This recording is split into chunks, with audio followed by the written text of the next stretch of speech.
Russia Ukraine যুদ্ধ চলছে বহুদিন ধরে। বারবার মস্কোর আগ্রাসনকে কড়া জবাব দিচ্ছে জেলেনস্কি সেনা। এবার রাশিয়ার তৃতীয় বৃহত্তম তেল শোধনাগারে ড্রোন হামলা চালানো ইউক্রেন।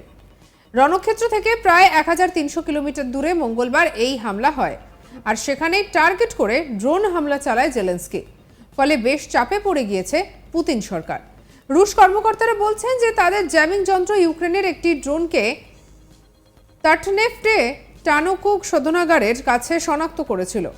আর এই শোধনাগারে প্রতিদিন 3,40,000 ব্যারেল প্রক্রিয়াজাত করা হয়।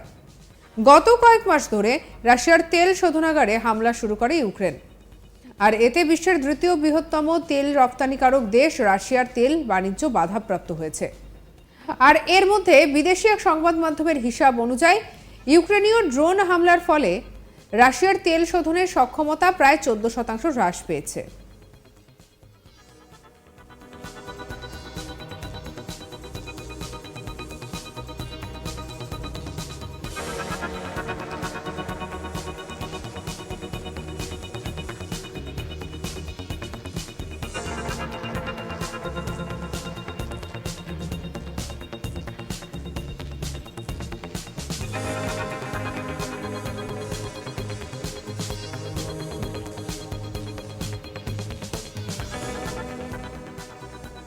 আর এদিকে প্রায় 2 বছর হতে চলল গুলি বোমা শব্দের সঙ্গে বারুদের গন্ধ যেন চেনা পরিচিত হয়ে উঠেছে ইউক্রেন রাশিয়া সংলগ্ন সীমান্তবর্তী শহরগুলির। দুই দেশের যুদ্ধ এখনো চলছে। বিশ্বের বিভিন্ন পক্ষ থেকে এবং দেশের তরফে মধ্যস্থতার চেষ্টাও করা হয়েছে, কিন্তু তাতেও লাভ কিছুই হয়নি। কয়েক মাস আগে রাশিয়া জানিয়েছে যে মস্কোর দক্ষিণে ইউক্রেনের 5টি ড্রোন আটক করে তাদের বিমান প্রতিরক্ষা বাহিনী। 1 ঘন্টারও কম সময়ের মধ্যে এই হামলা চলে। ডিফেন্স মিনিস্ট্রির তরফে জানানো হয়েছে যে কালুগা অঞ্চলের 4টি এবং মস্কো অঞ্চলের অভ্যন্তরে 5টি ধ্বংস করা হয়। মস্কোর মেয়র সের্গেই এই ঘটনার কথা উল্লেখ করে বলেন যে পোদোলস্ক শহরে ড্রোনের টুকরো পড়ে থাকতে দেখা গিয়েছে এবং এতে কোনো হতাহতের খবর পাওয়া যায়নি।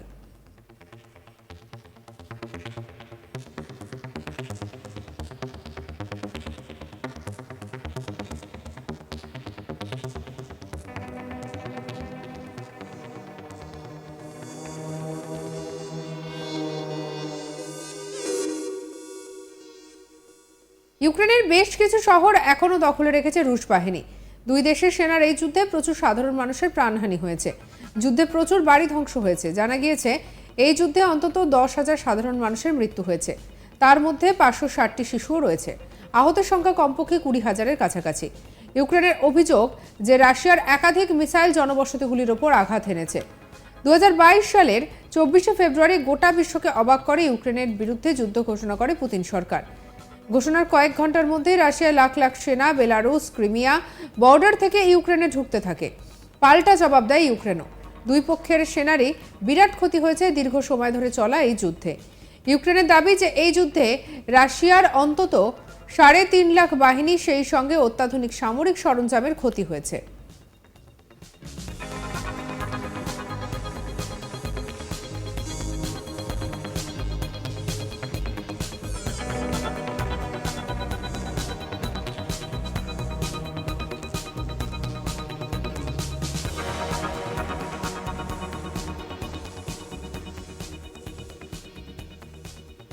আর এদিকে যখন রাশিয়া ইউক্রেন যুদ্ধ চলছে বহুদিন ধরে, তখন বারবার মস্কোর আগ্রাসনকে কড়া জবাব দিচ্ছে জেলেনস্কি সেনা। এবার রাশিয়ার তৃতীয় বৃহত্তম তেল শোধনাগারে ড্রোন হামলা চালালো ইউক্রেন। রণক্ষেত্র থেকে প্রায় 1300 কিলোমিটার দূরে মঙ্গলবার এই হামলা হয়।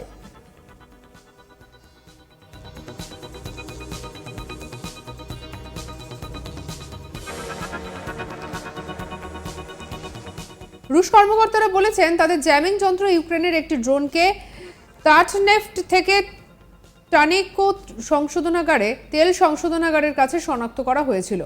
আর এই শোধনাগারের প্রতিদিন 3,40,000 ব্যারেল প্রক্রিয়াজাত করা হয়। গত কয়েক মাস ধরে রাশিয়ার তেল শোধনাগারে হামলা শুরু করেছে ইউক্রেন।